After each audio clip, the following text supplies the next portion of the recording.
El cantante poseído. Mi relato de terror sucedió en el año 2001, tenía 2 años de casado cuando sucedió, mi esposa y yo nos habíamos ido del pueblo donde nacimos, queríamos tener hijos y que crecieran en una ciudad. Nos fuimos a un mes de estar casados, pero vivíamos a menos de 2 horas de nuestro pueblito, así que íbamos de visita una vez al mes. En aquella ocasión, el motivo de nuestra visita era el cumpleaños de mi abuelito. Las personas de rancho sabrán cómo son las fiestas en lugares así, y las que no lo sepan, pues se los diré, son fiestas enormes. Aunque la fiesta era en sábado, llegamos desde el viernes, también para ayudar un poco y no solamente llegar a sentarnos. 2 semanas antes, mi esposa me había dado la enorme noticia de que estaba embarazada, pero no queríamos compartirlo con la familia hasta que ella tuviera 3 meses de embarazo, por aquello de los abortos espontáneos. Nadie sospechó de su condición, ni siquiera aquellas mujeres que son de antes y que creen que la mirada de la mujer evidencia su estado. Estuvimos ayudando desde que llegamos, porque cuando se hace una fiesta, siempre hay cosas que faltan hacer. Esa tarde llegaron varios familiares a ayudar, todos querían que el día siguiente fuera perfecto para el abuelo. Ya en la noche, y después de cenar, nos sentamos todos a platicar, éramos como 12 personas, incluido el abuelo, y reíamos de las bromas que nos hacíamos. Todos reíamos, menos uno, mi primo Carlos, que parecía algo abstraído. Me acerqué a él, le pregunté si todo estaba bien y me dijo que sí. Carlos miró a mi esposa, y me dijo que sería una buena madre, y que se alegraba por su embarazo. Le pregunté si ella le había dicho y me dijo que no, que solo lo sabía. Se me hizo algo extraño que él dijera eso, y después le comenté a mi esposa lo sucedido, ella afirmó que no le había dicho a nadie, que no había forma que él se enterara. La actitud de mi primo Carlos fue notada por todos, y todos concluíamos que se había vuelto algo extraño.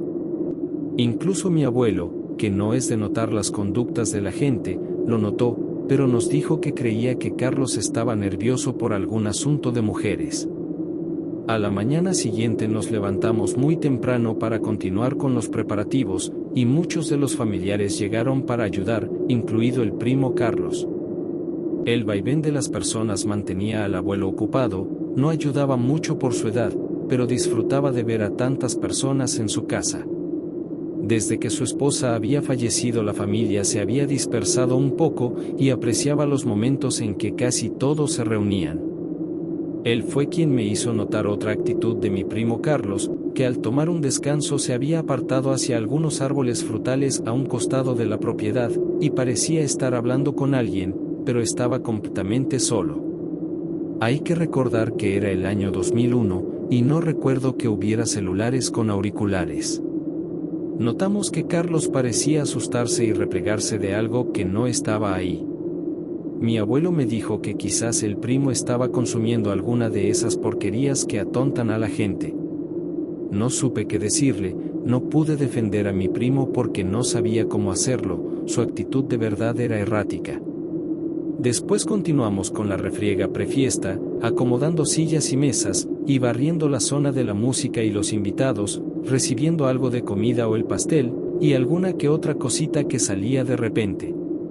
Afortunadamente éramos muchos, y no fue una gran carga de trabajo. Antes de que la fiesta comenzara fuimos al templo del pueblo, para asistir a la misa del abuelo, y casi toda la familia y parte del pueblo asistieron en su honor, solamente algunas personas se quedaron en la casa, porque aún faltaba comida por llegar y los músicos debían alistarse antes de la llegada del abuelo. Antes de entrar al templo, notamos algo nervioso al primo Carlos, que parecía sudar frío y se tomaba la cabeza con las manos. Recordé las palabras del abuelo, sobre que el primo estaba usando alguna porquería. Antes de que pudiera acercarme a él para hablar un poco, el primo entró a la iglesia, y noté que parecía muy incómodo estando dentro. Me senté en la misma banca que él, mi esposa se había ido a sentar con mis padres, y en la banca había otras 3 personas que no eran de la familia. Cuando comenzaron los rezos, escuché que el primo decía algo en susurro. Así no va, creí escuchar que dijo. Y noté que el primo rezaba cosas diferentes, no entendía qué decía, pero no eran los mismos rezos que las demás personas hacíamos. Una mujer, que tenía como 60 años, era incluso mayor que mi madre, le pidió a mi primo que tuviera algo de respeto por el lugar. Mi primo solo dijo: «Es que así no va el rezo». Cuando llegamos al Padre Nuestro, el primo Carlos comenzó a decir cosas extrañas, pero en voz muy baja, pero creí notar que en lugar de decir, «Padre nuestro que estás en el cielo», él dijo, «Padre nuestro que estás en el infierno». De inmediato lo miré, y la mujer a su lado, después de mirarlo me miró a mí, ambos estábamos extrañados, y creo que ambos escuchamos lo mismo. Esa mujer y su esposo se movieron del lugar. Le di un pequeño codazo a mi primo Carlos. «¿Estás jugando o estás drogado?», le dije en voz muy baja para que nadie más escuchara. El primo solo se rió. Pensé que estaba drogado. La actitud extraña de mi primo se extendió en toda la ceremonia, en cada rezo decía que así no iba. Pero algo aún más extraño llegó cuando el sacerdote bebió del vino de consagrar, porque el primo dijo en susurro: «Eso está mal, no se debe beber vino, se debe beber sangre de bebé».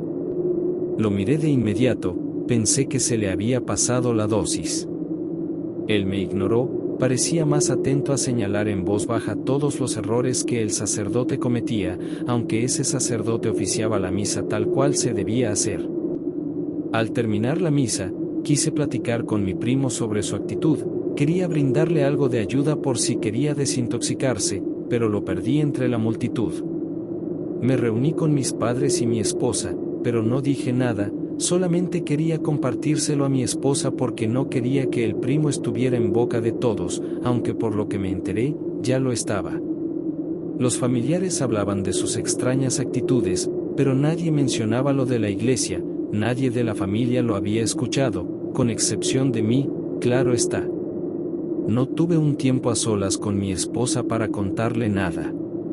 La música de banda comenzó a sonar cuando mi abuelo y casi todos íbamos llegando a la propiedad, el patio pronto se abarrotó de familia y amigos del abuelo, y la fiesta comenzó. Aún no daban las 2 de la tarde y pensábamos que la fiesta duraría más de 15 horas, como era costumbre en ese tipo de reuniones, pero estábamos muy equivocados. El primer turno de la música era del primo Carlos, que cantaba en una banda, y estaría cantando por casi 4 horas, después llegaría otro grupo musical y después se pondría un equipo de sonideros, aunque con la música que le gustaba al abuelo, ese era el plan. Pero cuando pasaron 2 horas del primo cantando, fue que llegó su descanso, y ahí fue que todo cambió. Pasamos de las risas y la alegría a la preocupación. No sabía qué estaba pasando. Miré que algunas personas corrían hacia un lugar fuera de mi vista, después miré que más personas se levantaban y corrían hacia el mismo lugar. Alguien pidió que se llamara a una ambulancia. Mis padres se acercaron al abuelo, que estaba en la mesa siguiente y fui corriendo hacia el lugar a donde iban todas las personas. Había una especie de círculo de personas, y en medio de ellas estaba el primo Carlos revolcándose en el suelo. Un tío y otro primo lo sostenían. Noté sufrimiento en Carlos, pensé que era una sobredosis, nunca había visto cómo era una, pero fue lo único que se me ocurrió. Noté que algunas personas se persignaban, pensé que era por la preocupación, pero alguien dijo que fueran por el sacerdote y por agua bendita. 2 primos salieron corriendo de ahí en busca del sacerdote. No entendí por qué habían dicho eso, y le pregunté sobre eso a una prima que había llegado al barullo antes que yo. Comenzó a hablar con otra voz, y decía cosas en otro idioma, pero el primo solamente habla español. Dijo que Satanás era su maestro, me dijo la prima. Una tía, que estaba junto a mí, corroboró lo dicho por la prima. En ese momento recordé lo sucedido en la iglesia, pero me negaba a creer en esas cosas, pensaba que la ignorancia hablaba por mi prima y mi tía.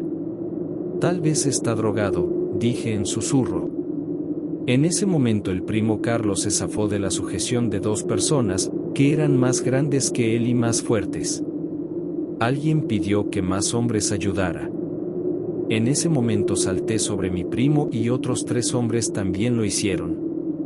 Éramos 4 quienes lo sujetábamos, pero nos costaba mucho trabajo hacerlo, el primo era demasiado fuerte para su peso. «Yo soy la luz», gritó Carlos casi en mi oído. Su voz no había sonado humana, era como una mezcla de un chillido de cerdo y gruñido de perro. Gritó cosas en un idioma que no entendí, pero que se parecía un poco al español. Otros 2 hombres ayudaron, le tomaron de las manos y de esa manera fue más fácil someterlo. El primo Carlos me miró, sus ojos eran de dolor, y me dijo algo que me sacudió. «Tu esposa matará a tu hija, ella no nacerá, tu esposa se la ofrendará a Satanás». Su voz continuaba inhumana. Comenzó a reír, pero con una risa extraña que erizaba la piel de los asistentes. Noté que algunos de los curiosos se habían retirado, quizás por miedo. Minutos después una tía llegó con una Biblia, y comenzó a leerla, mientras mi primo reía a carcajadas. En ese momento noté que mi esposa estaba presente, y yo solamente esperaba que no hubiera escuchado a mi primo decir que ella perdería a nuestra hija. El sacerdote comenzó a rezar justo cuando llegó, y le rociaba agua bendita a mi primo, que se retorcía más con esos rezos. En ese forcejeo se le rompió la camisa, y todos notamos que el primo tenía tatuada en el pecho una cruz invertida. El sacerdote estuvo casi media hora orando y pidiéndole al mal que saliera de ese cuerpo, y el primo en todo momento insultaba o se reía sin parar. Llegó incluso la policía, que ayudaron a someter a Carlos. El sacerdote pidió que lo llevaran a la iglesia, y los policías y algunos primos ayudaron a llevarlo. Yo me quedé en la casa del abuelo, estaba muy cansado por haber ayudado a someterlo. Por supuesto que la fiesta había terminado, y los que aún estábamos en la propiedad del abuelo hablábamos de lo sucedido. La hermana del primo Carlos nos dijo que estaba metido en eso de una secta, que un miembro del grupo musical lo había metido en ese culto. Nadie sabía qué tan adentro se había metido el primo en eso, nadie, ni sus propios padres. En las pocas personas que aún estábamos, había un sentimiento de cansancio, todos sentían que el día había sido demasiado largo, aunque aún no eran las 6 de la tarde. Lo que supe fue que al primo Carlos se le practicó un exorcismo, que no terminó con un buen fin, porque el sacerdote no pudo expulsar a los demonios que estaban dentro de mi primo. Lo llevaron a la ciudad, donde un exorcista de Guatemala llegaría para ayudar a liberar a mi primo del mal. Pero algo pasó y se escapó de la iglesia donde lo tenían. Dicen que lo han visto por el pueblo, pero creo que es solo una leyenda local. Aún no sé qué sucede con mi familia, porque 2 meses después ocurrió algo que me ha hecho dudar de mi propia esposa, y es que un día llegó diciendo que ya no quería ser madre, y que había ido a una clínica a que le practicaran un aborto. Fue algo que me tomó por sorpresa, pero mi sorpresa creció, cuando estando en misa, ella comenzó a decir que los rezos no eran así, que todo estaba mal. Recordé a mi primo cuando estábamos en la iglesia del pueblo, y sus palabras cuando lo estaba sujetando: tu esposa matará a tu hija, ella no nacerá, tu esposa se la ofrendará a Satanás. El cantante poseído, segunda parte. Mi esposa y yo regresamos al día siguiente a nuestra casa en la ciudad, pero nos enteramos de lo que estaba sucediendo porque aquello era un tema de interés, no solo familiar, todo el pueblo hablaba de eso. Los policías bajaron al primo Carlos de la patrulla con mucho esfuerzo, porque les lanzaba golpes y su fuerza era muy superior a la humana. El primo pesaba 60 kilos, pero parecía tener la fuerza de un hombre de más de 100. Lo arrastraron por el patio de la iglesia y lo introdujeron mientras los gritos animalescos de Carlos resonaban en toda la calle. Además de los policías, varios de mis primos y otros familiares ayudaron en su traslado. Al ingresarlo, todos notaron que el sacerdote estaba muy nervioso, quizás porque sabía que todo era real, mientras que antes pensaba que lo que hacía Carlos era mentira. Detrás de la iglesia había un patiecito con una habitación al fondo, era donde el sacerdote se cambiaba de ropa o descansaba cuando había muchas horas de labor, Ahí metieron a Carlos, y lo amarraron a las esquinas de la cama. De su boca salían gritos como si de una multitud se tratara, y trataba de zafarse de las ataduras, con su fuerza o algo más, lograba que la cama diera un pequeño salto. El sacerdote pidió a los asistentes que no lo dejaran solo, que era su primer exorcismo y no sabía cómo hacerlo. Pidió que le llevaran agua bendita, la Biblia, imágenes de Jesús, principalmente crucifijos grandes, y una cámara de video, para grabar la evidencia y mandarla al Vaticano. Dijo que con esa grabación el Vaticano enviaría más rápido a un exorcista. Después de unos minutos le llevaron todo lo que había pedido, y los policías miraban con miedo lo que estaba sucediendo, creo que preferían enfrentarse a criminales que a un poseído. En lo que las personas fueron por los artículos que les había pedido, el sacerdote llamó directamente al Vaticano, y les informó lo que estaba sucediendo.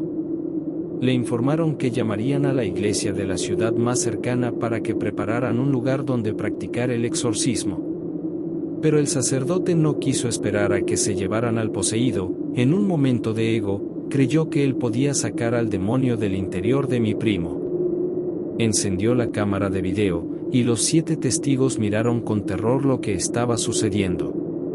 El primo Carlos tenía los ojos completamente blancos, su mirada era quieta, sus gritos habían cesado, y con esos ojos blancos escudriñaba a los asistentes.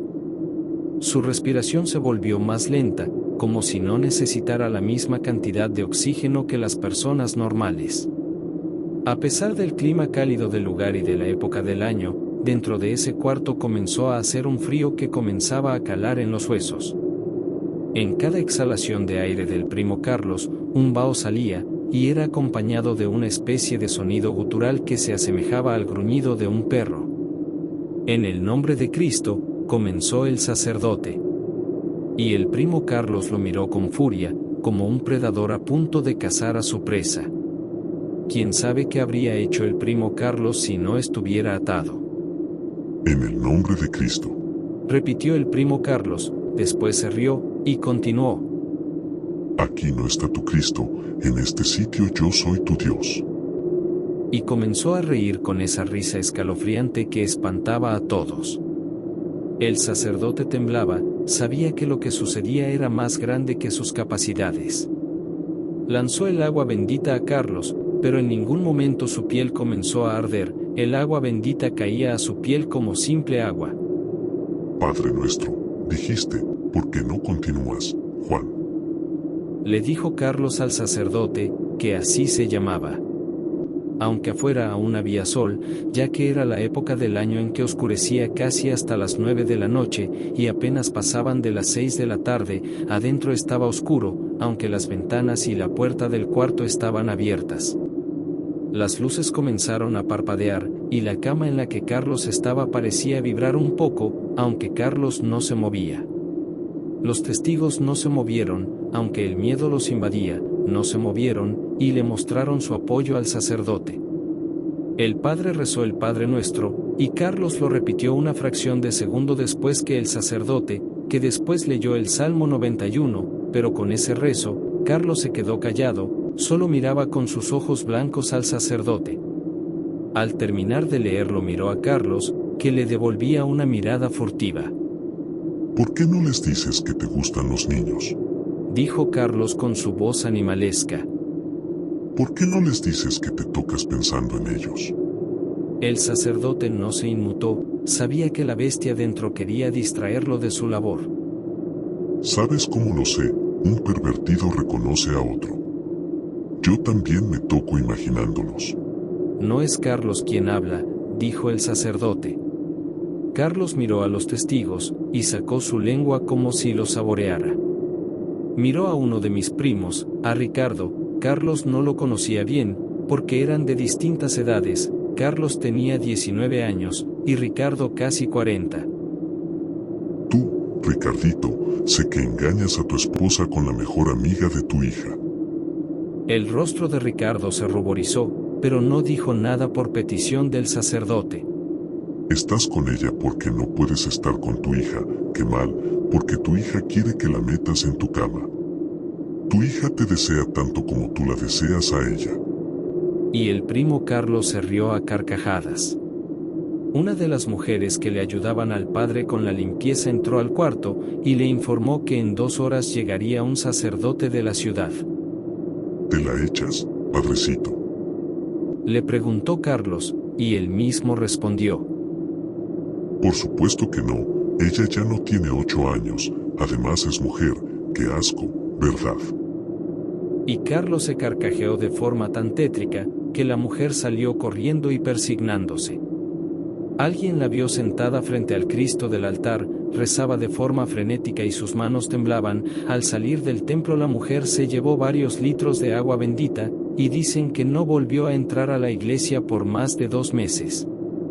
El sacerdote volvió a rezar el Salmo 91, y otra vez Carlos se quedó callado, solamente miraba con sus ojos iracundos al sacerdote que leía y lanzaba la inofensiva agua bendita. Exigía a la bestia dentro que dijera su nombre, y le exigía que saliera de ese cuerpo, y cuando eso sucedía, Carlos reía y retaba al sacerdote. Le decía que entrara él mismo y lo sacara de ahí. Me llamo Cristo. Decía Carlos en medio de carcajadas. Me llamo Cristo, ven, entra en Carlos y quítame la corona de espinas. Pasaron casi 2 horas más, y todo fue lo mismo. El sacerdote no tenía ningún poder sobre Carlos, o lo que sea que estaba dentro de él, y el desgaste tanto del sacerdote como de los testigos estaba casi en su nivel más alto. En un acto aterrador, Carlos comenzó a hablar con más de 5 voces, no se distinguía bien, pero parecía una multitud la que hablaba de cosas completamente distintas. Carlos solo se mantenía con la boca abierta y mirando al sacerdote. Las voces se callaron, y Carlos habló con una voz infantil. No, padre, no me toque, y se carcajeó, no quiero que me haga esas cosas. Yo nunca les haría esas cosas a los niños, dijo el sacerdote. Pero a ti te lo hicieron, lo sé, aquel sacerdote, cuando tenías 8 años, ¿lo recuerdas? Le dijo Carlos otra vez con su voz horrible. El sacerdote tembló, y se acercó a Carlos, que al tenerlo a menos de medio metro, se zafó de sus ataduras de manos y pies y saltó sobre el sacerdote, al que derribó y comenzó a ahorcar cuando lo tenía de espaldas al suelo. Los testigos saltaron sobre Carlos, y aquellos 6 hombres apenas pudieron con él, porque seguía teniendo una fuerza sobrehumana. Lo tenían sujeto en el suelo cuando entró el sacerdote de la ciudad. Pidió que lo amarraran a la cama, pero que esta vez pusieran agua bendita sobre las ataduras. Los 2 sacerdotes salieron del lugar, y el clérigo de la ciudad miró la grabación del exorcismo y recriminó al padre Juan por haber hecho un exorcismo sin estar preparado. El sacerdote de la ciudad había llegado acompañado de un equipo del hospital psiquiátrico de la ciudad, y después de valorar a Carlos, les pidió a los enfermeros que lo ataran y amordazaran, y lo metieran a la parte trasera de la camioneta. Acompañando a Carlos iban 2 enfermeros, bastante pesados, y también el sacerdote, que era viejo, pero más sabio que el padre Juan. El pueblo entero miró la camioneta alejarse, y el pueblo entero sintió que el mal se había retirado del lugar. Esa noche todos dormirían más tranquilos. El cantante poseído, tercera parte. La siguiente información la obtuve del sacerdote de la ciudad, que es la misma ciudad donde mi esposa y yo estábamos viviendo. Cuando mi primo Carlos fue bajado de la camioneta del hospital psiquiátrico y metido a una de las tantas iglesias de la ciudad, mi esposa y yo todavía estábamos en el pueblito. Todos comentábamos lo sucedido, estábamos en shock. Afortunadamente las personas del pueblo nos conocían bien, y no fuimos estigmatizados por culpa del primo Carlos. Incluso había personas que decían tener remedios para alejar a los demonios y otras entidades malignas, y le regalaban a mi abuelo algunas de esas hierbas o brebajes olorosos. Todos estábamos exhaustos, y antes de que anocheciera, solamente estábamos algunas personas. El abuelo estaba dentro de la casa, se encontraba deprimido por lo sucedido, pero mis padres y otros de sus hijos le acompañaban. La banda musical con la que trabajaba el primo Carlos ya se había ido, y algunos nos preguntábamos quién era el tipo que había metido al primo Carlos en eso de la secta. Deberíamos preguntar en el pueblo donde viven, ellos deben saber algo, dijo una prima. El grupo musical es de la ciudad, los miembros del grupo no son del pueblo, dijo uno de mis tíos. En la ciudad, mientras bajaban al primo Carlos de la camioneta y lo metían a uno de los tantos templos de la ciudad, fueron vistos varios hombres muy bien vestidos cerca del lugar. Aquellos hombres miraban el espectáculo y sonreían, o por lo menos eso es lo que dijeron algunos vecinos del templo. Una cama ya esperaba a mi primo, que fue amarrado de manos y pies a ella, y otra vez las ataduras fueron rociadas con agua bendita. Pero en esa ocasión, el primo Carlos gritó de dolor cuando algunas de esas gotas cayeron sobre su piel.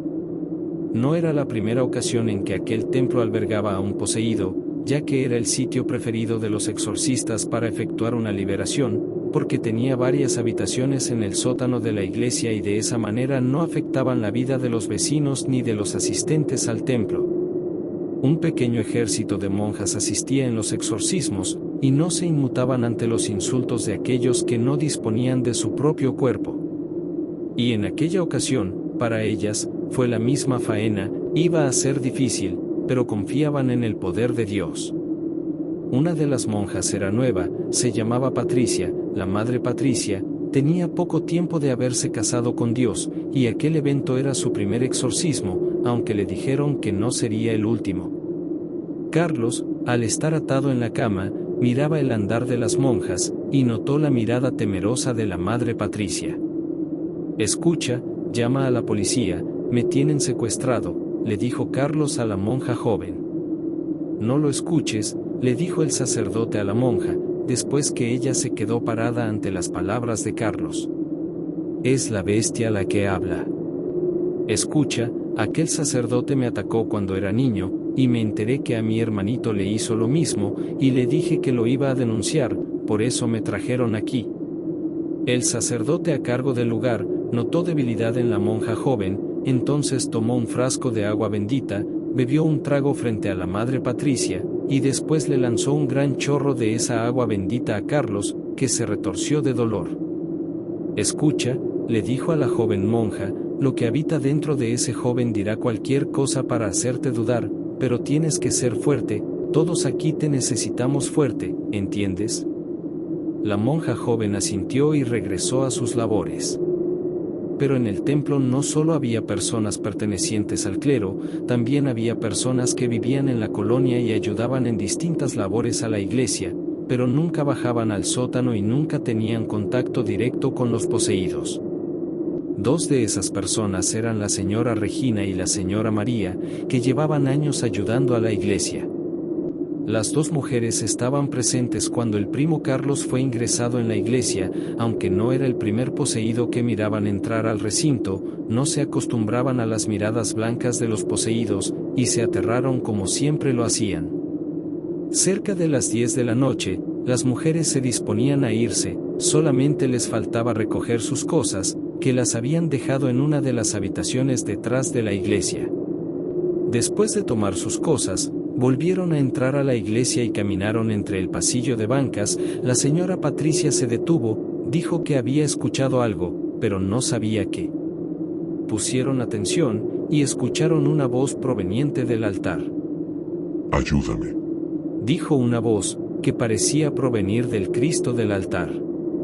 Las mujeres se giraron y no miraron a nadie, y la señora Patricia miró que el Cristo movía la cabeza y las miraba. «Ayúdame, bájame de esta cruz, es muy pesada para mí», dijo el Cristo, y sus ojos se volvieron blancos como la nieve. Las dos mujeres salieron corriendo del templo, ninguna quiso regresar a ayudar a la iglesia, y no se volvieron a parar en ese lugar. Dice el sacerdote, que la señora Patricia sacó de su casa todas las imágenes de Jesús, tenía miedo que le volviera a hablar con esa terrible voz. Al primo Carlos, durante su estancia, lo mantenía conectado vía intravenosa a un suero. Durante la semana que estuvo ahí no bebió agua, ni comió un bocado, y tampoco durmió, pero no se veía deteriorado. 2 días después de su ingreso, La madre de Carlos me pidió que fuera a la iglesia para saber que Carlos estaba bien. Ella no podía ir porque le dolía en el alma ver a su hijo en ese estado. Accedí a su petición. Fue ahí que conocí al sacerdote de la iglesia, al padre Germán, y me contó cómo habían sido los primeros días de mi primo en ese lugar. Era de día, las 2 de la tarde, pero dentro del templo hacía un frío muy grande. El sacerdote me dijo que ese clima interno solamente aparecía cuando tenían a un poseído en el sótano.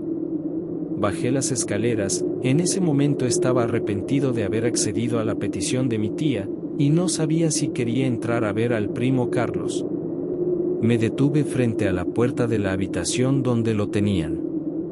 El padre Germán miró mis dudas. Si no crees estar preparado, entonces no entres, me dijo. Lo pensé por varios segundos, pero de pronto, sin pensarlo más, tomé el pomo de la puerta y lo giré. Hola, primito, dijo Carlos con su voz tenebrosa. Me aterré al verlo. Era un escenario abrumador para mí. Esos ojos siempre los veré en mis más terribles pesadillas. Entré y me senté a 2 metros de distancia de Carlos, que en ningún momento apartó su mirada blanca de mí, y sonreía el desgraciado. ¿No me vas a dar un abrazo?, me dijo. No, tu primo no te abrazará, le dijo el sacerdote, pero el primo Carlos seguía mirándome. Primo, tu esposa no te ha dicho. No le hagas caso, quiere meterse en tu mente, quiere que pierdas el control, me recordó el sacerdote. Antes de bajar al sótano me había advertido las artimañas que la bestia utilizaría. Me advirtió que aquella bestia sabía algunas cosas que las personas no, pero que mezclaba la verdad con mentiras malvadas, para hacer dudar a las personas. Tu esposa abortará. ¿Sabes por qué? Porque el hijo que espera es tuyo. Sonreí, no entendí qué tramaba, pero creí en ese momento que él no lograría meterse en mi cabeza, pero me equivoqué. ¿Tu esposa acude a la misma iglesia satánica que yo? ¿No te lo dijo? Ella es católica, y lo sabes, le respondí. No, ella finge ser católica. Primito, en un ritual, vi a tu esposa tener relaciones con el maestro. Ella quería que él la embarazara, pero descubrirá que su bebé no tiene cuernos, y entonces lo sacará de su cuerpo. Volví a sonreír. Si él hubiera dicho que mi esposa tenía un romance con el vecino o con algún compañero de su trabajo, habría tenido más sentido para mí, pero aquello, en ese momento, no tenía ningún sentido. Después fingió que era Carlos, y me pidió que lo ayudara, que lo sacara de ahí. Afirmaba tener esquizofrenia, y que debería estar en un hospital psiquiátrico, pero yo sabía que un enfermo mental no se veía como él, y tampoco hablaba como él. Estuve ahí por casi media hora, y decidí que era el momento de retirarme. Antes de salir de la habitación, el primo Carlos me habló. ¿Ya los viste? Me giré. A los miembros de mi secta, ellos están afuera, mirando lo que aquí sucede. Míralos bien, reconocerás a más de uno, porque son amigos de tu esposa. No le hagas caso, me dijo el sacerdote. A mí me dice que una persona que nos ayuda también es parte de la secta, y que lo sacará de ahí en cualquier momento. Salí del cuarto, y escuché la estruendosa risa de lo que habitaba el cuerpo de mi primo Carlos. Noté que la iglesia estaba más oscura de lo que debería estar, y se lo comenté al padre, que me informó que eso también sucedía cuando tenían a un inquilino, como él le dijo al poseído. El padre me dijo que tenía que ir a su oficina, que podía regresar cuando quisiera, pero que no siempre me dejarían ver a Carlos, porque no era recomendado que los familiares estuvieran con él. El padre se dirigió a una puerta detrás del altar, y yo comencé a caminar hacia la salida. Primo, dijo una voz a mi oído. Al girarme no había nadie, pero era la misma siniestra voz de Carlos. Primo. Miré el Cristo, y noté sus ojos blancos. Me di la vuelta y salí corriendo. Afuera, había mucha luz, mis ojos estaban encandilados. Caminé a una banca situada a un costado de la entrada de la iglesia, y me senté un momento. Noté que me temblaban las manos, y cuando mis ojos se acostumbraron a la luz, levanté la vista, noté que a unos 50 metros estaba una mujer mirándome muy detenidamente. En cualquier otro día aquella persona habría pasado desapercibida para mí, pero creí reconocerla, se parecía mucho a una amiga de mi esposa. Recordé las palabras del poseído, sobre que afuera había miembros de la secta, y que yo los reconocería porque algunos son amigos de mi esposa. Aquella mujer se subió a un auto y se fue en dirección opuesta a mí. Aunque pensaba que todo era una táctica que el poseído utilizaba para meterse en mi mente, yo me quedé con esa duda, ¿y si lo que dice es verdad? No le comenté nada a mi esposa, no quería que ella se molestara porque dudaba de ella, así que esa parte la mantuve en secreto. Pasaron los días, un día antes de la llegada del exorcista, alguien quitó las ataduras de mi primo, aún no se sabe quién fue.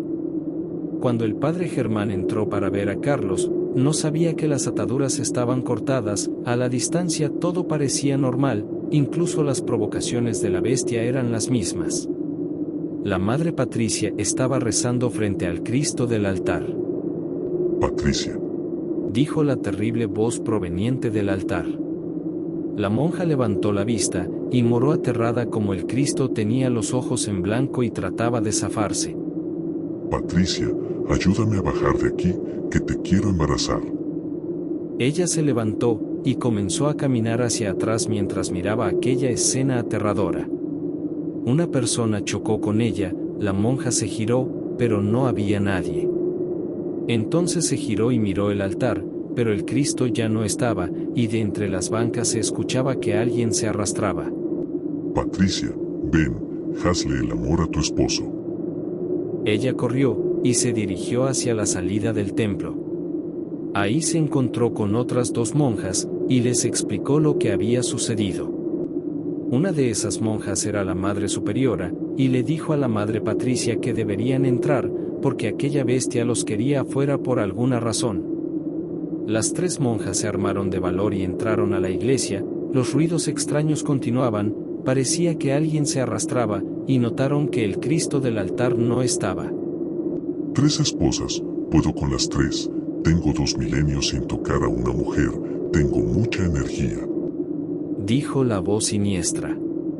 La Madre Superiora les dijo que debían ir al sótano, pero notaron que la voz siniestra estaba en su camino.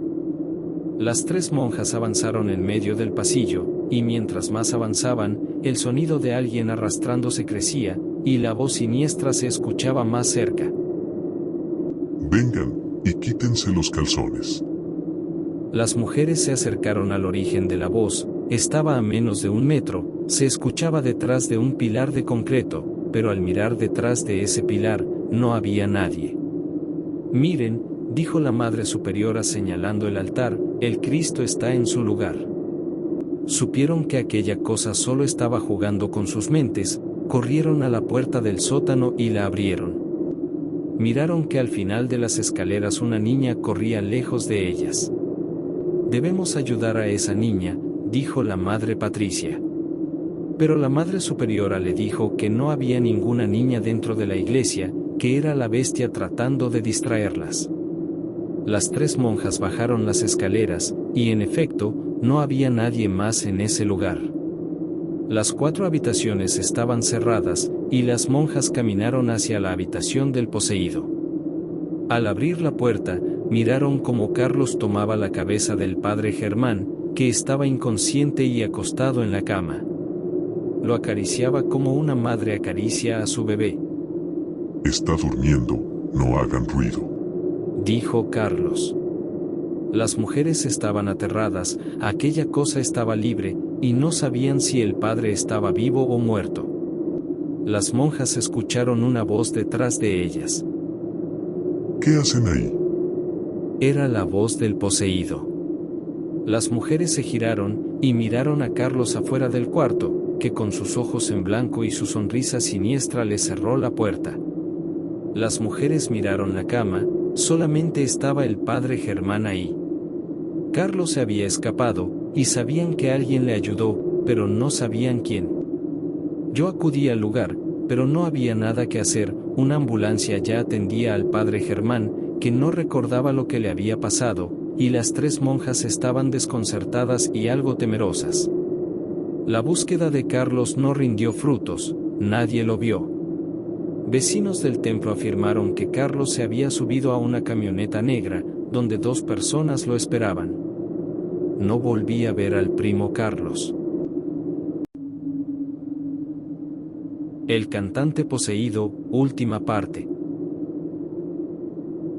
Aunque lo sucedido había sido traumatizante para muchas personas, me duele decir que, en lo personal, no fue lo peor que viví por aquella época. El primo Carlos se había esfumado, y crecieron los rumores sobre personas que se lo habían llevado. Yo mismo comencé a creer en esos rumores cuando, 2 semanas después, en una fiesta de una amiga de mi esposa, miré a la mujer que estaba afuera de la iglesia cuando visité a mi primo Carlos. Le pregunté a mi esposa por ella, y me dijo que era una compañera del trabajo. Intenté acercarme a ella sin que pareciera algo extraño, desafortunadamente no tuve la oportunidad y no pude indagar nada. Al pasar las semanas, la búsqueda de mi primo fue quedando en el olvido de los policías, y solamente la familia lo buscaba, pero sin que el esfuerzo rindiera frutos. Noté algo intranquila a mi esposa. Me había cancelado que la acompañara al médico por un ultrasonido ese mismo día, y se tocaba el vientre suavemente. En ese momento no entendí por qué, pero al día siguiente fue cuando me dijo que no quería ser madre y se había deshecho del bebé. No negaré que hubo reclamos y acusaciones de mi parte, pero para mí fue frustrante no tener ningún derecho de opinar en un asunto que me competía, porque yo era el padre. Al estar a solas, esa noche, recordé las palabras de mi primo Carlos sobre el embarazo de mi esposa, pero me negué a creer en él. Días después hicimos las paces mi esposa y yo, pero el daño ya estaba hecho y no la miraba de la misma manera. En aquellos días me encontré al padre Germán, que continuaba frustrado por lo sucedido. Me informó que todas las personas que lo habían ayudado en aquel fatídico día, habían sido despedidas, ya que la congregación no podía confiar en ellos, y eso incluía a las monjas. Me dijo que él no tenía voto en esa situación, pero que les agradecía a las monjas por haber entrado en ese terrible momento. Hemos investigado, me dijo en susurro y miró a todos lados con poca discreción, y conseguimos información muy importante sobre lo que está sucediendo en la ciudad. El clérigo sacó una carpeta de una mochila de hombro que llevaba colgada, y me dijo: una de las mujeres que nos ayudaba dentro de la iglesia, que además tenía 2 años con nosotros, fue la principal sospechosa, y después de investigarla, descubrimos que trabaja en una clínica donde se practican abortos. El asunto aquí no está solamente en ella, sino en su jefe, que cuando era joven perteneció a una secta satánica, que la congregación tenía identificada y que logramos dispersar con la ayuda del ayuntamiento. Creo que ellos se llevaron a tu primo Carlos, y que comenzaron otra secta. El sacerdote se veía algo perturbado. Pensé que estaba exagerando o que estaba viendo conspiraciones donde no las había. Pero todo cambió cuando abrió la carpeta. La primera fotografía era de la amiga de mi esposa, la que había visto en la fiesta. Le dije al sacerdote que la conocía, que era amiga de mi esposa. Entonces me mostró la fotografía del hombre de la clínica. Tristemente también lo reconocí, era uno de mis primos. Se lo informé al sacerdote. Me pidió que tuviera cuidado, ya que esas personas eran peligrosas. No había más que decir y nos despedimos. Yo estaba un poco paranoico. Ver las fotografías de esos miembros de la secta me perturbó un poco. Los días siguientes hicieron que mi vida se volteara de cabeza, porque todo el mal se dirigió hacia mí. Primero, al ir a la iglesia noté que mi esposa comenzaba a decir en susurro que así no iban los rezos.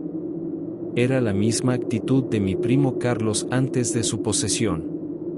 Me alteré al escucharla, y cuando comenzó a rezar en voz baja el Padre Nuestro, fue que me aterré, porque lo estaba rezando diferente. Decía infierno en lugar de cielo y decía otras cosas que eran oscuras, como que vendría el anticristo a causar hambre y muerte en la tierra. Ella fingió que no estaba rezando esas cosas cuando al salir la confronté, pero yo sabía lo que había escuchado. ella no podía engañarme. Esa misma noche, nos dormimos un poco en disgusto, porque ella se negaba a decirme la verdad. Le había preguntado sobre la secta, y ella negó todo, negó que conociera a personas de una secta y que todo era una paranoia del padre Germán y mía, pero no era así, no eran paranoias, era todo real. Me despertó un ruido extraño, y miré al otro lado de la cama y mi esposa no estaba. Me levanté con sigilo, y abrí la puerta de la habitación lenta y silenciosamente.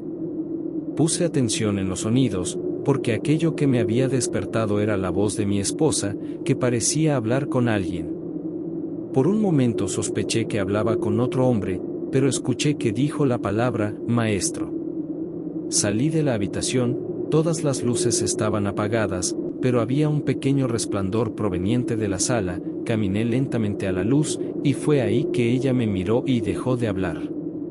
Una titilante vela iluminaba su rostro, y noté que no tenía el teléfono con ella, así que no estaba hablando con nadie. ¿Qué estás haciendo?, le pregunté.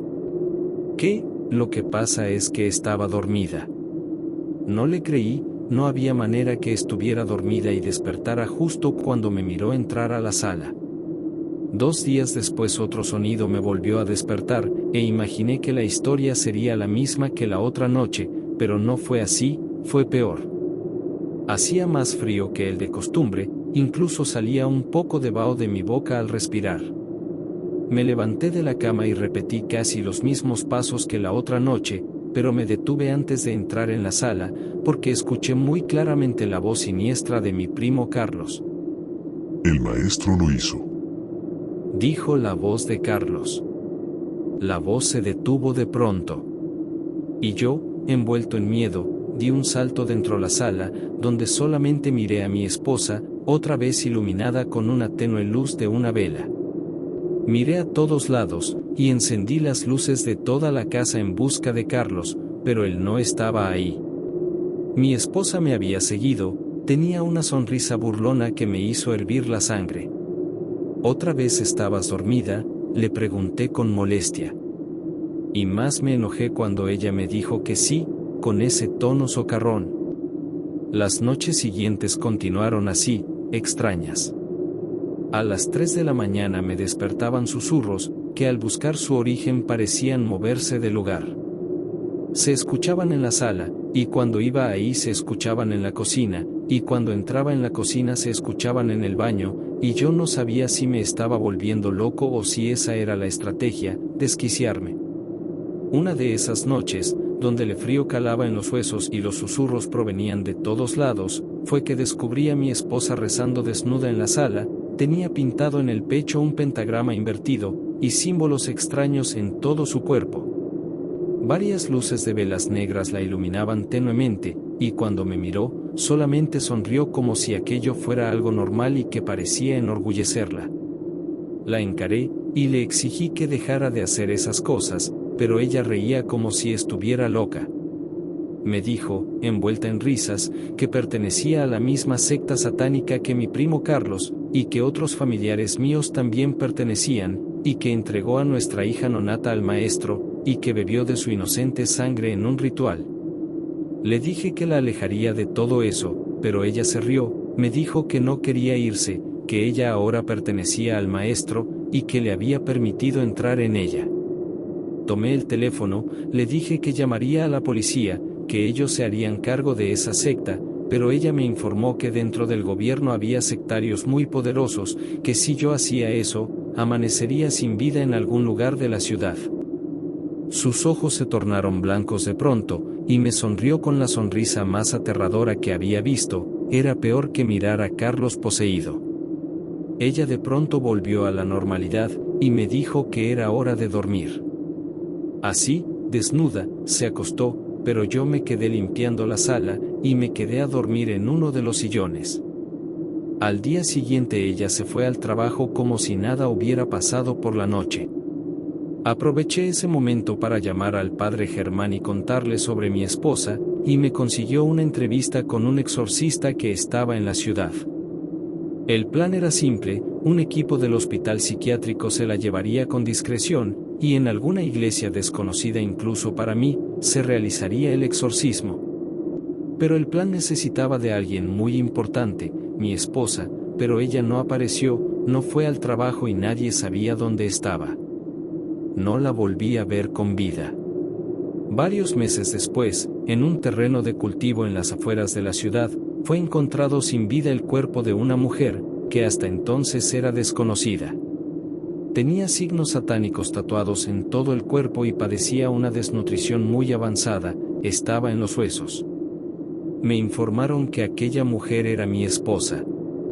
Fue muy difícil reconocer su cuerpo en aquella fría morgue, y sentía que mi mundo se caía a pedazos.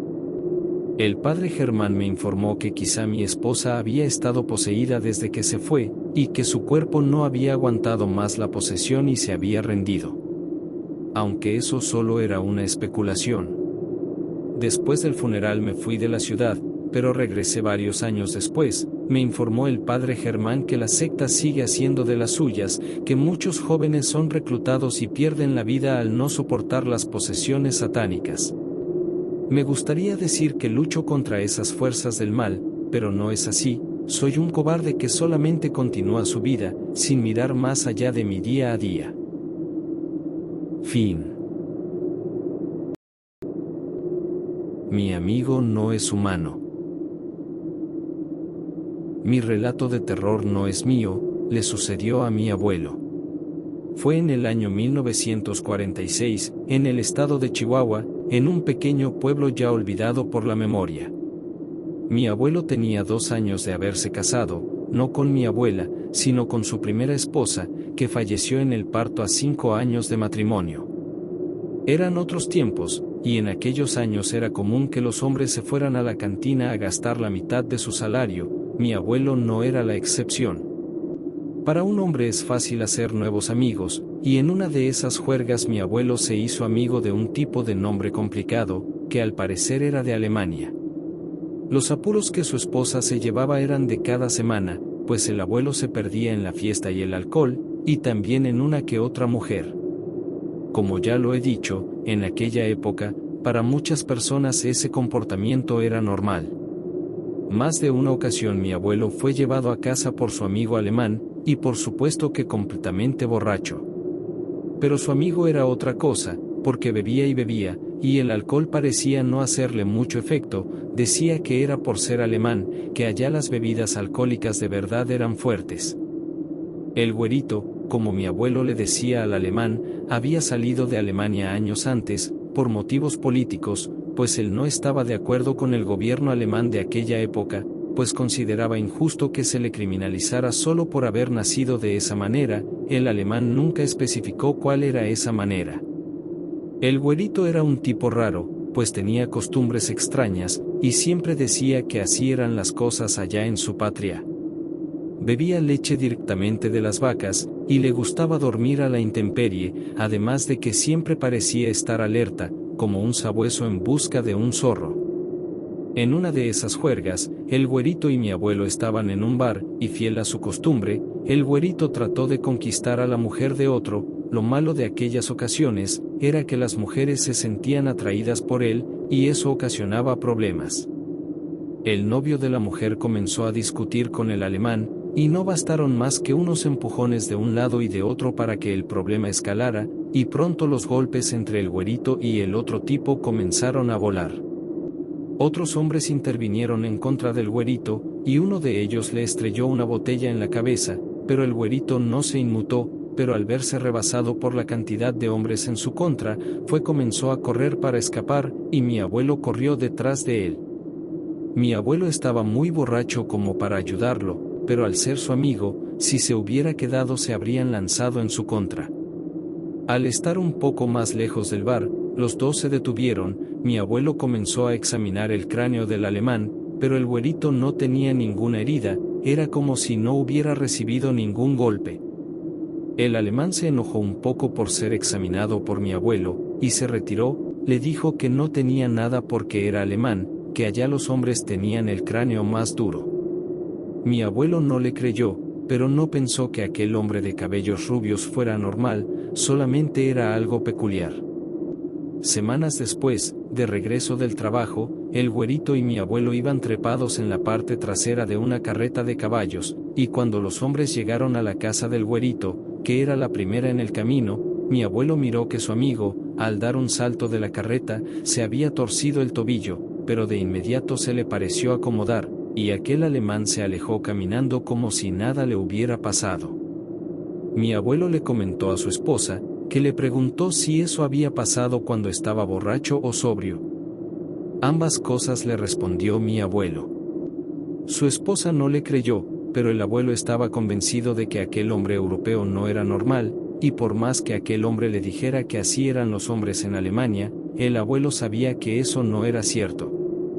Semanas después sucedió algo que hizo que mi abuelo entendiera que en el mundo hay más seres de los que creemos, entidades extrañas que coexisten entre nosotros y que son tan similares, y a la vez diferentes a nosotros, que podemos nunca darnos cuenta de ellos o podemos verlos tal cual son. Era un día de pago como cualquier otro, y la fiesta ya estaba en la mente de la mayoría de aquellos hombres. Acudieron al bar de siempre, donde estaban los problemas de siempre, y el güerito comenzó a coquetear con diferentes mujeres, esperando que una se rindiera a sus encantos. Y así fue, una mujer joven comenzó a besarse con el alemán en un rincón del bar. Aunque la mujer no tenía novio, sí era pretendida por el hijo de un hombre poderoso del pueblo. De pronto, mi abuelo miró cómo el güerito era golpeado brutalmente por 3 tipos. Afortunadamente la noche no era muy larga, y mi abuelo no estaba tan borracho, por lo que pudo ayudar a su amigo con la ayuda de otros hombres que no querían al riquito ese. Los 2 hombres salieron corriendo del lugar, el alemán estaba malherido, tenía una enorme cortada en la cabeza, y la sangre brotaba también de otras partes de su cuerpo. Lo arrastró por la calle, y miró cómo los hombres que habían golpeado al güerito, salían del bar y se dirigían hacia ellos con botellas rotas en las manos. El güerito comenzó a recuperarse un poco, y pudo caminar más rápido, y con cada minuto que pasaba, aquel hombre parecía ponerse mejor. Se escondieron en un plantío de maíz, pero escucharon que los perseguidores estaban casi detrás de ellos. Mi abuelo miró un árbol casi en medio del cultivo, y corrieron hacia allá, quizás para buscar refugio detrás del inmenso árbol. Pero no fue así, los 2 hombres fueron alcanzados ahí. Para entonces mi abuelo notó que el alemán ya estaba bien, y que ya no sangraba de ninguna parte. El güerito le pidió a mi abuelo que le diera un poco de su sangre. Mi abuelo, al escuchar esa petición, dio un paso hacia atrás, pero el alemán, al ver que 5 hombres los estaban rodeando, se lanzó contra mi abuelo. Aquel hombre de cabellos rubios mostró unos dientes puntiagudos que antes no tenía, y su mirada era tan salvaje que mi abuelo se quedó petrificado. El güerito mordió la muñeca de mi abuelo, y comenzó a beber de su sangre. Mi abuelo escuchó un balazo, y el alemán se retorció. Mi abuelo yacía acostado en el suelo, y cuando el alemán se levantó, miró que tenía una enorme herida de bala en la cabeza. Después otro disparo se escuchó, y el alemán, al recibir el impacto, echó su cabeza hacia atrás. Aquel hombre había recibido 2 disparos en la cabeza y seguía parado. Mi abuelo pensó que caería en cualquier momento, pero no fue así, el alemán seguía de pie, y dio un paso hacia adelante, hacia esos hombres. 2 de ellos corrieron, y los otros 3 lanzaron una lluvia de balas, que impactaban en aquel hombre misterioso, pero el güerito nunca cayó, seguía caminando hacia ellos. Cuando el alemán estuvo cerca de los hombres, uno de ellos le lanzó un machetazo en el pecho, pero el güerito no cayó. Atacó a uno de esos hombres y los otros 2 escaparon.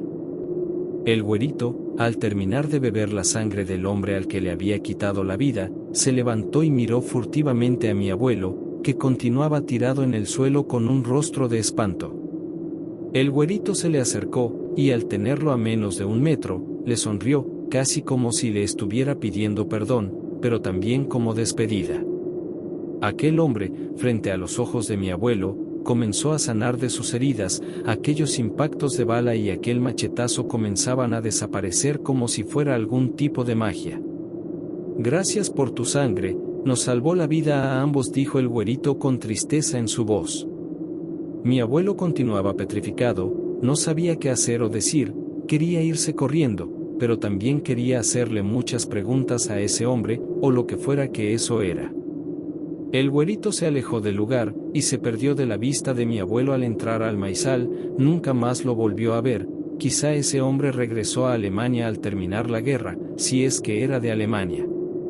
Mi abuelo fue al médico para que le curara la herida de la mordedura que sufrió. Al regresar a su casa, algunas personas ya quemaban la casa del güerito que vino de muy lejos. Aquel hombre era de un lugar donde los hombres no son como aquí. Mi abuelo fue hostigado por el hombre poderoso del pueblo, y junto con su esposa tuvo que irse del lugar para no poner sus vidas en peligro. Por cierto, mi abuelo no se convirtió en vampiro, falleció a los 67 años de edad. Aquel güerito era algo más, algo que es real y misterioso. Mi pacto con el diablo. Mi relato de terror comenzó cuando tenía 18 años, ahora tengo 27. Nunca me consideré un hombre feo, pero tampoco guapo, creo que soy alguien de rostro común, y además siempre fui algo tímido, y por eso siempre tuve mala suerte con las mujeres. Recuerdo que en la secundaria otros de mis compañeros tenían noviecillas, pero por más que yo invitaba a las niñas que me gustaban, ninguna me hacía caso. Eso se prolongó a la preparatoria, ninguna compañera quería salir conmigo, no tuve ninguna novia durante esos años, parecía que las mujeres estaban prohibidas para mí. Por mucho tiempo culpé a las mujeres por lo que me había pasado, pero ahora entiendo que el único culpable soy yo. Todo comenzó después de salir de la prepa, no conseguí lugar para la universidad, así que me puse a trabajar en una fábrica. Estaba en la zona de carga, recibiendo insumos y despachando los productos que en la empresa se hacían, que eran bolsas para mujer.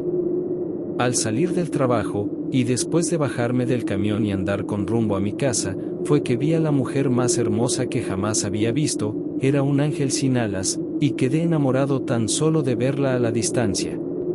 Ella caminaba del otro lado de la calle, y no gastó más que un pestañeo para verme y después seguir su camino.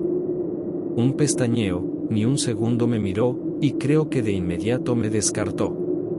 Me habría gustado atravesar la calle y hablarle, pero los crueles rechazos de las mujeres me habían hecho muy inseguro sobre acercarme a una mujer.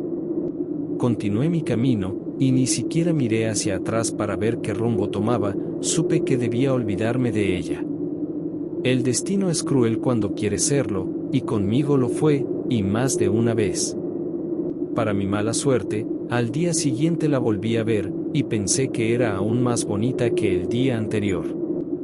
Y otra vez ella solo gastó un pestañeo para verme, yo no era digno para que sus terribles ojos me vieran por más de un segundo. Y digo terribles ojos porque ser visto por menos de un segundo es algo terrible.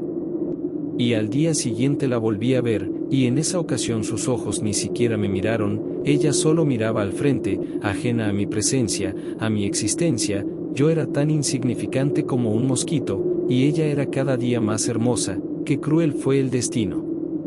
La continué viendo por 2 semanas seguidas, no había ni un solo día en que no me hubiera topado con ella, por supuesto que desde lados opuestos de la calle. Malentendí al destino, pensé que verla tan seguido y sin planearlo era una señal positiva, pero qué estúpido fui, aquella señal, si es que la había, era todo lo contrario. En la 3ª semana no la vi, y me causó ansiedad. Pensé que algo malo le había pasado, pero no sabía qué era ese algo. Mi mente me torturaba, quería saber si ella estaba bien, pero no sabía absolutamente nada de ella. Mi plan era simple, al día siguiente tomaría un taxi para llegar antes, y esperaría sentado en el parquecito para ver si ella pasaba. Ella tendría por fuerza que pasar por ahí, estaba en su camino. Así lo hice, llegué antes, no me importaba gastar un poco más con tal de saber si ella estaba bien. Calculé el tiempo exacto en que ella debería pasar, y para mi sorpresa ella apareció en el panorama. No me miró, me alegré de ello, pero supe que me había obsesionado con ella. Dejé pasar mi obsesión, y continué mi vida como siempre. Ocasionalmente me topaba con ella, y ocasionalmente ella me miraba, aunque solo era un parpadeo y ya. Traté de alejarla de mi mente, pero una tarde pasó algo anormal. Ella estaba de mi lado de la calle, y me puse nervioso al verla acercarse a mí. Sentí que mi corazón latía muy rápido y mis manos comenzaron a sudar. No sabía si decirle hola o buenas tardes, no sabía si ella me diría algo, estaba más nervioso mientras nos acercábamos. Pero no pasó nada, nadie dijo ni una sola palabra, y ella me volvió a mirar por un pestañeo y eso fue todo. Me sentí decepcionado y aliviado al mismo tiempo.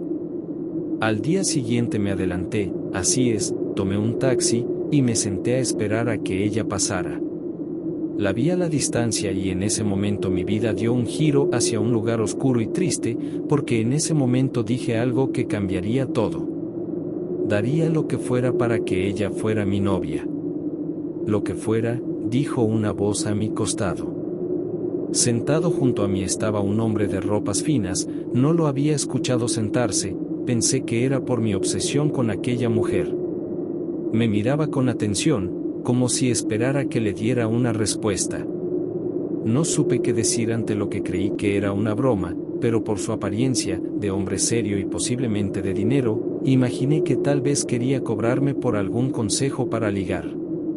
Pero antes de que yo pudiera decir algo sobre dinero, el hombre se anticipó. No me refiero a dinero.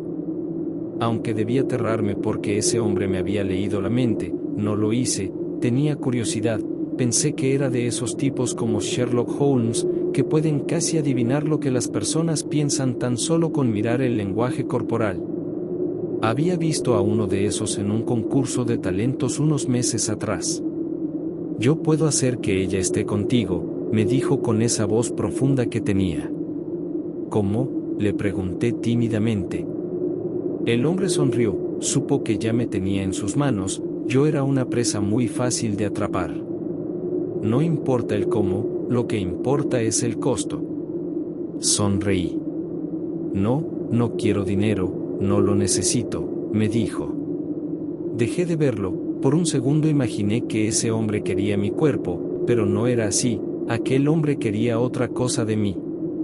Tampoco es tu cuerpo lo que quiero, me dijo. El hombre, con su voz serena, me dijo que él cumplía los deseos de las personas a cambio de su alma, y después de que mirara mi sonrisa, el hombre me dijo que no estaba bromeando, que él era el diablo. Terminé su oración. Sonrió, supo que no le había creído, pero continuó diciendo que él podía hacer que aquella mujer fuera mi novia. Fui honesto con él, le dije que yo no era católico, y que no creía en esas cosas, y que cualquiera que fuera su engaño, yo no caería. Si no crees en el alma, entonces no tienes nada que perder, me dijo. Sonreí, había caído en su trampa, pero aún no sabía qué había detrás de su oferta. Pensé que ese hombre era un estafador, y que yo era su objetivo. Si me das tu alma, yo haré que ella sea tu novia. Si crees que no tengo ese poder, entonces no pierdes nada. El hombre estiró su mano, y por mi mente pasó aquella mujer. Además, yo no creía en el diablo ni en el alma, y acepté, le di la mano. El hombre sonrió y se fue, dejándome en ese parque y sintiéndome como un idiota por haber hecho un trato tan estúpido. Pensaba que mi deseo nunca se cumpliría. Pasaron los días, y en algunas ocasiones miraba a la mujer, pero en otras solamente me quedaba con el deseo de verla.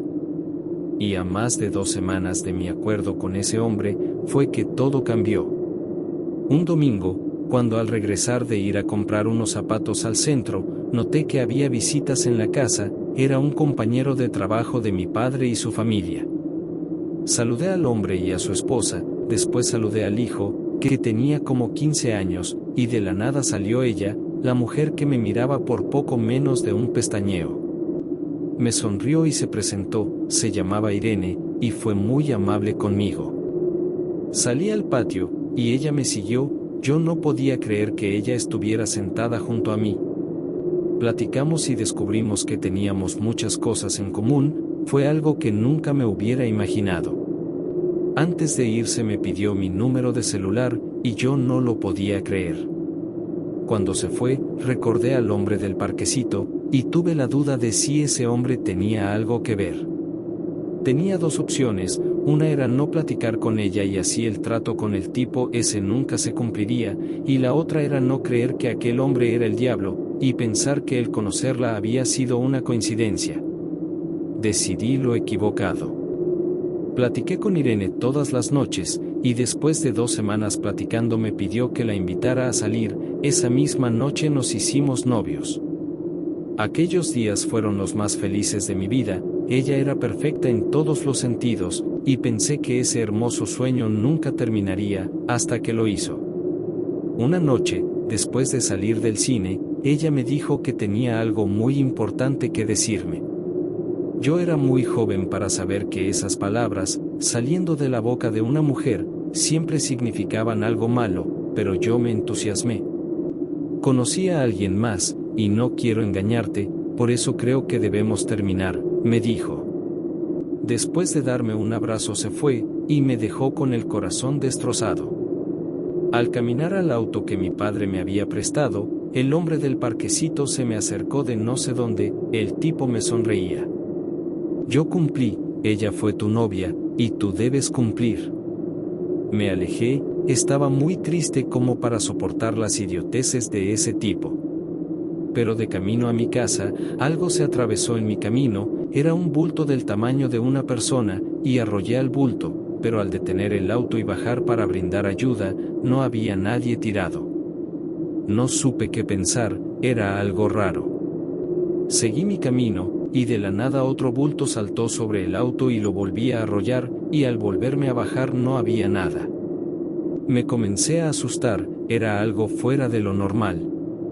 Continué mi camino esperando que ese evento no se repitiera. Afortunadamente así fue y llegué a mi casa, y noté que sobre ella volaban en círculos muchos pájaros de color negro. Al entrar a la casa estaba algo nervioso, lo que me estaba pasando no era algo normal. Mi mente saltaba de mi muy reciente ruptura a los eventos extraños que me estaban pasando, no podía pensar con claridad. Me acosté en mi cama mientras mi mente me torturaba, quería llamarle a Irene, quería decirle las cosas que no le había podido decir cuando terminó la relación, pero no sabía exactamente lo que le diría. Y cuando estaba a punto de tomar el teléfono y marcarle, sentí que alguien tocaba mi mano que tenía tendida al costado de la cama. Di un salto del susto y me levanté de la cama, no había nadie, evidentemente. Aún así, miré debajo de la cama, pero no había nadie. De verdad estaba asustado. ¿Qué pasaba si aquel hombre en verdad era el diablo? ¿Qué significaba eso para mi vida, o peor aún, para mi alma? Que por cierto yo no creía en ella, pero en ese momento me preocupé por haberla perdido. Encendí mi computadora e investigué todo lo que pude sobre los pactos satánicos, pero solamente encontré lo que cualquier persona puede ver en una película de terror. No había nada práctico que me ayudara a encontrar una solución. En ese momento escuché una voz, creí que esa voz, que era femenina, había provenido de dentro de mi cuarto, había sido un susurro, algo así como, ven aquí, pero no estaba seguro. Volví a ponerme nervioso, imaginaba que aquel hombre entraría a mi cuarto, que tendría una forma demoníaca y que me llevaría al infierno. Tenía mucho miedo. Busqué en internet algo sobre cómo contactar al diablo, quería hacer un nuevo acuerdo, porque Irene ya no era mi novia. Me acosté después de no encontrar nada, eran casi las 12 de la noche. Aunque tenía mucho sueño, también tenía mucho miedo, y no quería apagar la luz del cuarto. Me dispuse a dormir, pero con la luz encendida, eso de ahorrar energía no tenía sentido si me llevaba el diablo, a la mierda el planeta. Para ese momento lo de Irene había quedado en segundo plano, me dolía, pero me importaba más mi vida y mi alma. Sé que debí pensar en mí antes de aceptar un trato tan absurdo con el diablo. No pude dormir con tranquilidad, escuchaba que alguien me hablaba todo el tiempo, y sentía el tacto de alguien, tanto en mis manos como en mis pies. Algo me jalaba los pies, pero no había nadie, algo me hablaba en susurros, pero no había nadie, y algo estaba ahí conmigo, pero no había nadie, pero yo sabía que sí había alguien. Al día siguiente acudí a una iglesia, pero después de contarle todo a un sacerdote, me dijo que eso que me había pasado era algo imposible, que Dios había enviado al diablo al infierno y que no había manera de que ese ser saliera de ahí. Le supliqué que me creyera, pero no lo hizo, en cambio me pidió de la manera más atenta que saliera de la iglesia y que acudiera a un psicólogo. Acudí a otras iglesias, pero en todas ellas nadie me creía, todos decían casi lo mismo, que era imposible que el diablo saliera del infierno. Comencé a escuchar las voces de una mujer y de un hombre casi todo el tiempo, y me decían que todo estaba perdido, que yo no tenía salvación, y que quitarme la vida era la única salida que yo tenía. Los días siguientes fueron muy complicados para mí, porque no me podía concentrar en el trabajo, así que me corrieron. Mis padres notaron el cambio en mí, pero lo único que me dijeron fue que debía superar mi separación con Irene. Irene, la había olvidado, me interesaba tan poco que no podía creer que perdería mi alma por ella. Le conté todo a mis padres, pero pensaron que estaba buscando una excusa para no afrontar mis sentimientos por la ruptura. Me comencé a aislar del mundo, las voces no me dejaban concentrar, las visiones aparecían todo el tiempo, comencé primero a ver a seres sin rostro, seres humanoides, pero con rasgos animales, como si fueran mitad hombre y mitad cabra, pero sin rostros. Después esos seres comenzaron a querer tocarme, pero yo me alejaba, la gente en la calle comenzó a pensar que estaba loco, y mis padres también comenzaron a pensarlo. Pensaban que separarme de Irene había sido muy traumático para mí. Irene entró a mi habitación 2 semanas después de nuestro rompimiento, yo me veía terrible, con una insípida barba y bigote sin cortar, y sin bañarme quién sabe desde cuándo. Ella me pidió que superara nuestra separación, que le dolía verme así, que tenía miedo de que yo hiciera algo estúpido. Pero le expliqué todo, y ella, al igual que mis padres, no me creyó, nadie me creía. Se fue desilusionada por no haberme arreglado, pero ni ella ni mis padres entendían que no había nada que arreglar. Las voces insistían que terminara con mi vida, y también me decían que atacara a otros, como a mis padres o a Irene, pero yo no quería hacerle daño a nadie, incluido yo. Dormía poco, porque esas cosas híbridas y monstruosas querían tocarme, y cuando lo hacían sentía un dolor intenso en el interior de mi cuerpo. Las voces me despertaban o me tocaban para que me despertara. Mis ojeras eran enormes, y para ese momento comencé a pensar en quitarme la vida, vivir así no tenía sentido, era una tortura interminable y solamente quería que todo se terminara. Tomé un cuchillo de la cocina, mi padre notó que estaba ocultando algo detrás de mí, me siguió hasta mi cuarto, y cuando entró, me miró con el cuchillo enterrado en mi muñeca izquierda. Mi sangre salpicaba el suelo, y las voces reían tan fuerte que mi padre las escuchó. Me quitó el cuchillo y me cargó hasta llevarme al auto, mi madre lloraba detrás de él y me decía que era un tonto. Yo pensaba que mi vida se terminaría en cuestión de segundos, nunca había hecho algo así, pero cuando entramos al hospital, yo no sentía que mi vida estuviera por terminar. Fue un mal cálculo de novato. Por supuesto que sobreviví, de lo contrario, ¿quién estaría contando esta historia? Fui internado en el ala psiquiátrica, y estuve sedado por mucho tiempo, porque cada que estaba en mis 5 sentidos, quería volver a quitarme la vida. Aquellas voces y aquellos seres aún me atormentaban, la muerte era mi única salida. Un psiquiatra, que atendía a gente en mi situación, me refiero al intento de quitarme la vida, lo del pacto con el diablo era otra cosa, platicó conmigo sobre la razón que mis padres le habían dicho sobre mi evento desafortunado, pero de inmediato lo corregí, le dije lo del pacto con el diablo. Ese tema era algo que no había esperado, pero ya había tratado con gente que decía ver demonios o que decían que el diablo los perseguía, pero lo de hacer un pacto era algo nuevo para él. Después de 2 semanas platicando, un día llegó con una idea que leyó en algún libro, y era que el diablo no podía tomar algo que no le pertenecía, que por eso el diablo quería que yo me quitara la vida, porque los que se quitan la vida se van al infierno. En ese momento las palabras del psiquiatra tomaron sentido, por eso las voces me incitaban a tomar las vidas de otros o a tomar mi propia vida, porque mi alma no era del diablo. Pero eso no importaba y no importa ahora, porque aquellas voces nunca han dejado de hablarme y aquellos seres deformes continúan queriendo tocarme. El único momento en que todo está en orden es cuando me dan mi medicina y me quedo ido del mundo, es ahí que todo está bien, porque las pastillas hacen que me fugue del mundo. Mis padres me visitan cada semana, y aún las voces me dicen que los mate, pero no lo haré, porque no quiero ir al infierno. El diablo no me llevará, aunque pase el resto de mi vida dentro de este hospital psiquiátrico, el diablo no me llevará. El fantasma de la monja malvada. Mi relato de terror ocurrió cuando era niña, y no solo lo viví yo, también mi hermano menor. Muchas historias de terror comienzan con la llegada de una familia a una nueva casa, y así comenzó mi historia. Nos habíamos mudado de casa, porque mi padre había obtenido un crédito hipotecario, y él y mi madre habían escogido esa casa por la cercanía a su trabajo y a nuestra escuela. Toda esa colonia era nueva, una constructora la había construido en menos de 4 años. Yo tenía 9 años y mi hermano 8, y estábamos fascinados porque ya no compartiríamos habitación. Afortunadamente nos habíamos mudado en vacaciones de verano, y teníamos mucho tiempo para conocer la casa y la zona. Cerca de la casa había un parquecito que la constructora había construido, estaba muy bien cuidado y los niños jugábamos ahí por horas. Las cosas extrañas comenzaron a suceder muy pronto, teníamos tan solo 2 semanas ahí.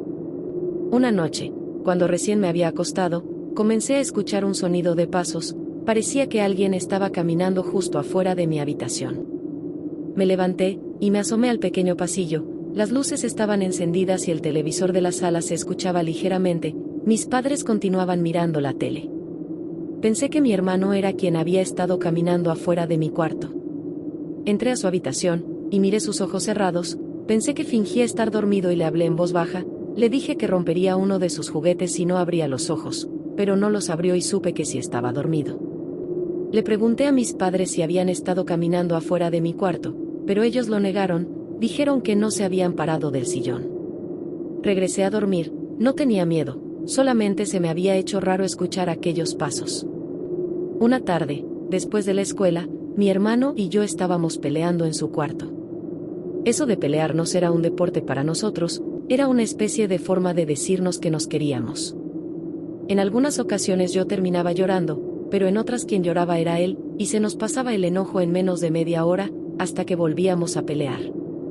Yo trataba que él jugara con mis muñecas, y él trataba que yo jugara con su pelota, ambos cedíamos ocasionalmente. En aquella tarde, él terminó llorando, y yo terminé con varios de sus cabellos en mi mano. Salí corriendo de su cuarto para que mi mamá no me regañara, y me escondí detrás de la máquina lavadora que estaba en un cuartito junto al patio trasero. Mi madre no me encontró, y me quedé ahí, esperando que se le pasara el llanto a mi hermano. Fue ahí, cuando estaba sola, que escuché unos pasos acercándose, pensé que era mi mamá, pero cuando esos pasos estaban a menos de medio metro de mí, yo salté hacia ellos pidiendo clemencia, pero no había nadie. Estaba muy asustada, porque había escuchado que se acercaban a mí, no lo había imaginado. Corrí adentro de la casa, donde mi mamá ya me esperaba con una chancla en la mano, no diré qué pasó, pero fue algo doloroso. Al terminar mi drama, le conté lo que había sucedido, pero ella pensó que lo estaba inventando para que no estuviera molesta conmigo. Al día siguiente, por la tarde, cuando mi hermano y yo estábamos en el parquecito, le conté a varios niños de la colonia lo que me había sucedido, y no sé si me mintieron, pero comenzaron a decir que también ellos experimentaban cosas extrañas. Comenzaron a decir las cosas típicas, que aquel lugar era un cementerio, y yo, por mi temprana edad, les creí.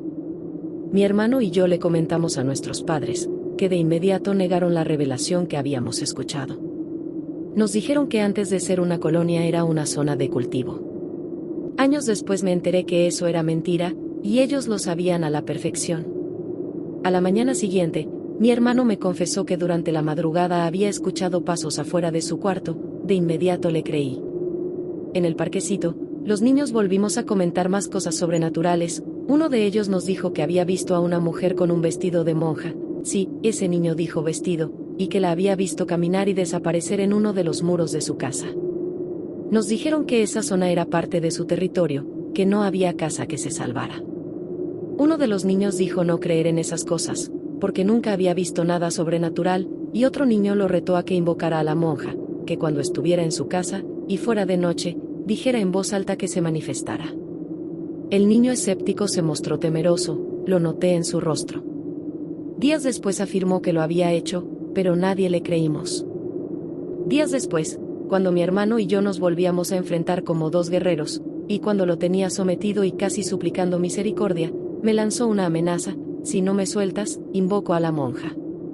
Me negué a negociar con él, y le dije que no tenía el valor para hacer eso.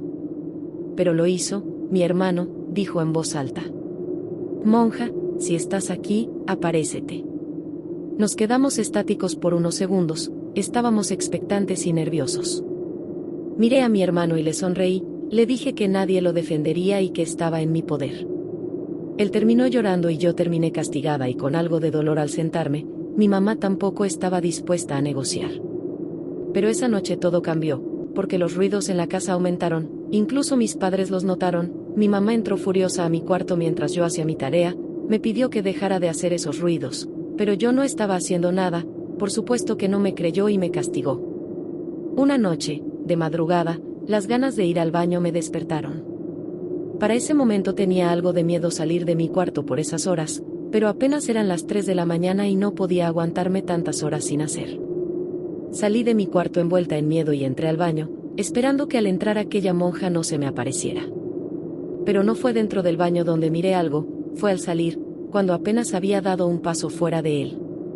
Primero fue el sonido de pasos lo que escuché, y me giré instintivamente hacia el origen del sonido. Después miré que una silueta femenina y con ropas oscuras se perdía de mi vista al entrar en la sala. Me asusté como pocas veces lo había estado, y entré corriendo a la habitación de mis padres y me escurrí entre los dos. Les expliqué lo que había sucedido, y como los padres comprensivos que eran, me dijeron que lo había soñado. Me dejaron dormir con ellos, pero antes de quedarme dormida escuché los pasos, les pregunté si escuchaban, pero ya estaban dormidos. Esos pasos se detuvieron, y pude quedarme dormida. La leyenda de la monja malvada era dispersada por los niños de la colonia, y los adultos ya comenzaban a escuchar de ella, pero como solo los niños la habíamos visto, los adultos no tomaban en serio esa leyenda. Una tarde, cuando el sol estaba por ponerse, dentro de mi habitación, mi hermano y yo volvimos a nuestro típico enfrentamiento de poder, y otra vez lo estaba venciendo. La estrategia de tomar su cabello pocas veces fallaba. Me volvió a amenazar con llamar a la monja malvada, pero le dije que no lo hiciera, que ella era real. Me pidió que lo soltara, pero le dije que no. Entonces, mi hermano la volvió a invocar. Monja, ayúdame, llévate a mi hermana, dijo en voz alta, y yo le retorcí el cabello hasta que lloró. Salió corriendo, y mientras buscaba dónde esconderme, la puerta de mi habitación se abrió de golpe, y cuando esperaba ver a mi mamá, me sorprendí cuando no vi a nadie. Me asusté, mi hermano se escuchaba en la cochera, y mi madre estaba con él. Escuché los pasos acercarse a mi habitación, pero el llanto y la voz de mi madre se escuchaban lejos. Me escondí debajo de mi cama, y pude ver cómo entraba a mi cuarto una mujer con un vestido que le llegaba al piso, solamente podía ver sus pies. La mujer caminó por mi habitación, se acercó a la ventana, que estaba del lado opuesto de la puerta, así que pensé que ese era mi momento para escapar. Salí de mi escondite y corrí hacia la puerta, pero ésta se cerró frente a mí. Me giré, y miré al ser más aterrador que he visto en toda mi vida. Era una monja con el rostro blancuzco y podrido, y sus ropas rotas se movían como si hubiera viento dentro del cuarto. Grité, y abrí la puerta con torpeza, y salí de mi habitación. Mi madre no me creyó, y me volvió a castigar. Esa noche, mi hermano y yo le pedimos perdón a la monja, dijimos en voz alta que no queríamos que se molestara con nosotros, y que nos dejara en paz. No volví a ver el rostro de esa monja otra vez, pero en muchas ocasiones miré su silueta caminar dentro de la casa, y no volvió a perseguirme. Los niños de la colonia también la miraban, y también se espantaban al verla, y los adultos llegaron a creer en ella cuando comenzaron a verla en las diferentes casas de la colonia. Aunque la llamábamos la monja malvada, nunca le hizo daño a nadie, pero aún así nos daba miedo. Al pasar los años, me casé y me fui a vivir a otro estado. Y una vez, cuando regresé para visitar a mis padres, Me quedé a dormir en el que fuera mi cuarto de niña, y esa noche volví a escuchar los pasos afuera de la habitación, pero no salí porque supe que la vería otra vez. Al día siguiente, mis padres me confesaron que aquella zona donde se había construido la colonia, no era una zona de cultivo, había sido un convento que se quemó misteriosamente, y la iglesia lo había dejado abandonado por más de medio siglo. No sabían más. La leyenda de la monja malvada es contada por los niños de la colonia, que le han inventado una historia trágica para adornar su mito. Y por ningún motivo, cuando están a solas en casa, invocan a la monja malvada, porque saben que si lo hacen, ella los visitará. Si te gustó el video, compártelo con tus amigos, si no te gustó, compártelo con tus enemigos. No olvides suscribirte y dejar tu like, gracias.